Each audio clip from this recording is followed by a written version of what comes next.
Bienvenidos y bienvenidas a una nueva sesión de aprendizaje. Espero que estén tomando todas las medidas de limpieza e higiene para cuidar de su salud y la de su familia. Soy la profesora Paola Arely Díaz Padilla y en este día les voy a brindar la clase de Historia de Honduras para 10º grado. Primero, quiero saber qué entienden por la palabra reforma. Bueno, la palabra reforma debe entenderse a un cambio planificado por utilidad y conveniencia en un sistema moderado o a veces a una reversión a un estado original o anterior del mismo. Bueno, el día de hoy les impartiré el tema Contexto del proyecto de reforma liberal en Honduras. El objetivo principal de la clase es infieren el surgimiento de los partidos tradicionales analizando los objetivos de la reforma liberal en Honduras. Para empezar, vamos a ver cómo es la reforma liberal en Honduras. La reforma liberal en Honduras fue un proceso que se orientó a la transformación de viejas estructuras políticas, económicas y sociales arrastradas desde la colonia. Se inició con el ascenso al poder de Marco Aurelio Soto el 27 de agosto de 1876. ¿Cuál fue el objetivo principal de la reforma liberal? El objetivo fundamental de la reforma liberal en Honduras era la modernización de las estructuras económicas y sociales con vistas a facilitar el desarrollo de las economías de exportación, atrayendo los capitales extranjeros y asegurando una cierta estabilidad política e institucional. Vamos a ver cuál era la situación política y económica en ese entonces. En Honduras, como en el resto de los países de América Latina, las reformas liberales propiciaron el inicio de nuevos procesos sociales, económicos, demográficos y políticos a finales del siglo XIX y en la primera mitad del siglo XX. Vamos a ver también dictaduras y gobiernos civiles. La influencia de las compañías bananeras en Honduras fue notoria por la importancia económica que alcanzaron al constituirse en un fuerte sector inversionista y generar miles de empleos. Si bien permitieron una mayor integración de Honduras al mercado mundial, alteraron el desarrollo de la economía nacional, expandiendo el monocultivo del banano. Bueno, esta fue la primera reforma liberal que se dio al constituirse, ¿verdad?, las compañías bananeras aquí en Honduras. Gradualmente, los funcionarios norteamericanos de las compañías bananeras empezaron a influir en la vida política del país. Intervinieron en la designación de candidatos presidenciales para asegurarse la obtención de concesiones favorables a sus empresas y a candidatos de ambos partidos según su conveniencia. Bueno, como pueden observar, ¿verdad? Qué gran influencia tenían las compañías bananeras aquí en Honduras, ¿verdad? Que ellos podían hasta elegir candidatos presidenciales para que se postularan, ¿verdad?, a la presidencia.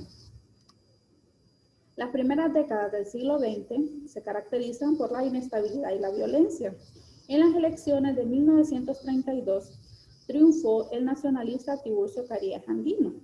Su gobierno se transformó en una dictadura que duró desde 1933 hasta 1948.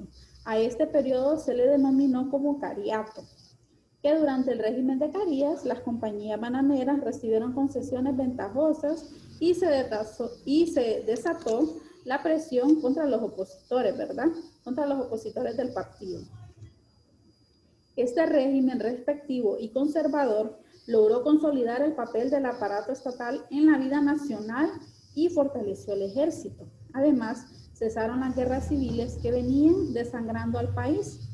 El desalojo del poder de los dictadores en El Salvador y Guatemala en 1944, así como la impopularidad interna y desprestigio de Carías en el exterior, crearon condiciones para que se efectuaran elecciones en 1948. Como pueden observar, ¿verdad?, aquí en la reforma liberal, de acuerdo a todos estos sucesos que se venían dando en esta época, se dice que se fortaleció el ejército Y en el poder, ¿verdad? En el Guatemala y El Salvador también habían candidatos, ¿verdad? Dictadores, por así decirlo, que tenían varios años de estar gobernando y solamente traían violencia al país.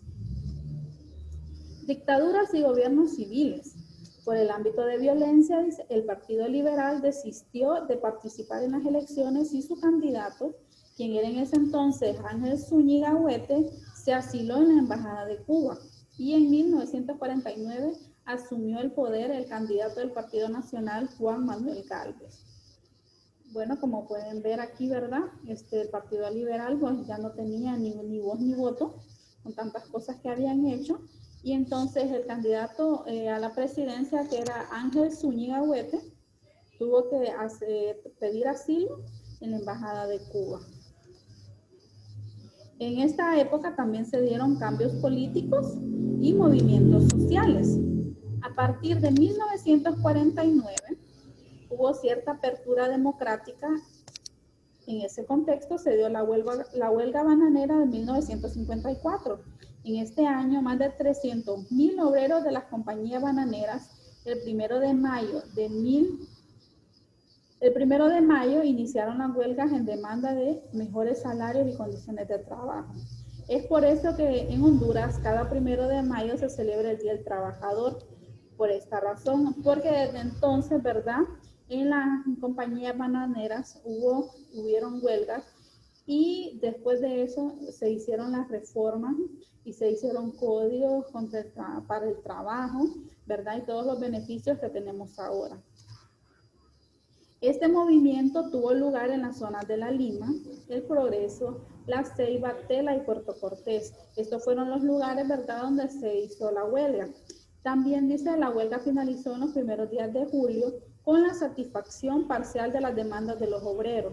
La huelga estimuló el financiamiento de organizaciones sindicales y campesinas. Los gobiernos tuvieron que definir leyes que regularan las relaciones entre los trabajadores y las empresas y el Estado. Bueno, gracias a ese hecho, ¿verdad?, que se dio en 1949 de la huelga, ¿verdad?, nosotros tenemos todos los derechos como trabajadores. Podemos tener un salario, podemos tener ciertas horas de trabajo, ¿verdad? Ya no se ve esa explotación obrera.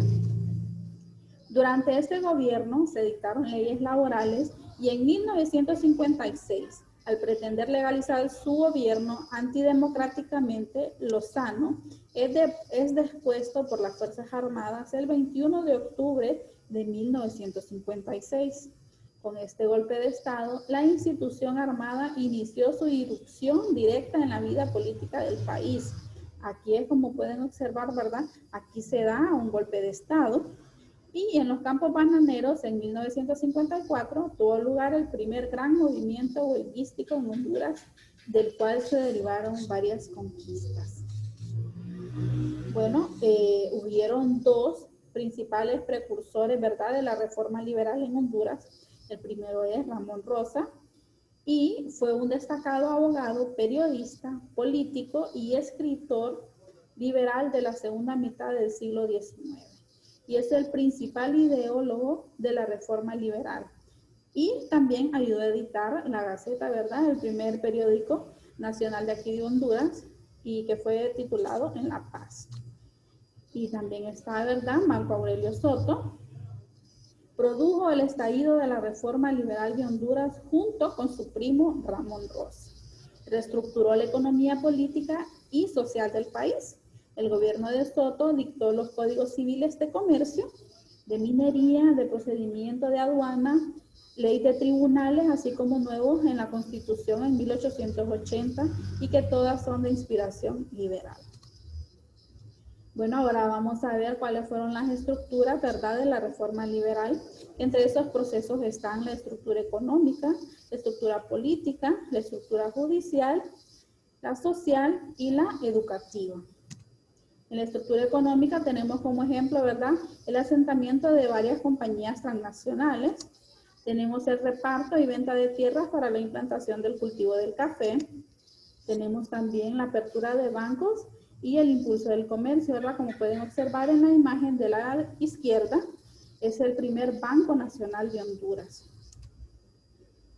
En la estructura económica tenemos el desplazamiento de habitantes de distintos departamentos del interior y sur del país hacia la costa norte para incorporarse a trabajar en las compañías bananeras, ¿verdad? Donde cientos y millones de personas, ¿verdad? Buscaban empleo.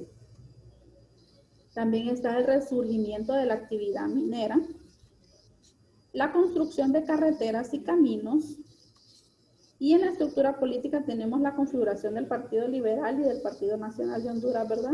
Que son los dos partidos primeramente los más fuertes, por así decirlo, aquí en nuestro país. También está lo de la separación de la Iglesia del Estado, que ahora, ¿verdad? La Iglesia ya no tiene ese poder que tenía antes. En la estructura jurídica tenemos la elaboración y reforma de nuevos códigos, del Código Civil, de procedimientos de comercio, del Código Penal, Código Militar y de aduanas. Y en la estructura educativa, ¿verdad? Tenemos la escuela pública, laica y gratuita. Laica, tenemos, ¿verdad? El derecho, ya nosotros los maestros tenemos el derecho de inculcarle a los alumnos, ¿verdad? No imponerles lo que es la religión. Y gratuita, ¿verdad? Que se pudieron hacerlo las instituciones públicas para que todos tuvieran derecho a la educación. La formación de maestros profesionales, y también está lo que les decía anteriormente, ¿verdad? Que se hizo el primer periódico oficial aquí en Honduras, que fue La Gaceta. En la estructura social tenemos la abolición de diezmos, la libertad de culto, ¿verdad? Que nosotros podemos elegir qué religión tomar. Y también tenemos la fundación del Correo Nacional, que fue el primero aquí en nuestro país. Bueno, para concluir la clase, ¿verdad? Les tengo el compromiso para este día, es la elaboración de un cuadro comparativo con las estructuras políticas, económicas, jurídicas, educativas y sociales que fueron creadas en la Reforma Liberal de Honduras. Para los que no pudieron estar en esta clase del día de hoy, al finalizar la clase les voy a subir el link de la clase a la plataforma para que ustedes puedan ver la clase. Y también les voy a dar un tiempo estipulado, ¿verdad? Para el día de mañana, para que ustedes me suban la tarea a la plataforma. El compromiso va a tener un valor de 3%. Bueno, esto ha sido todo por el día de hoy. Espero que tomen todas las medidas de limpieza e higiene para que cuiden de su salud y la de su familia. Gracias.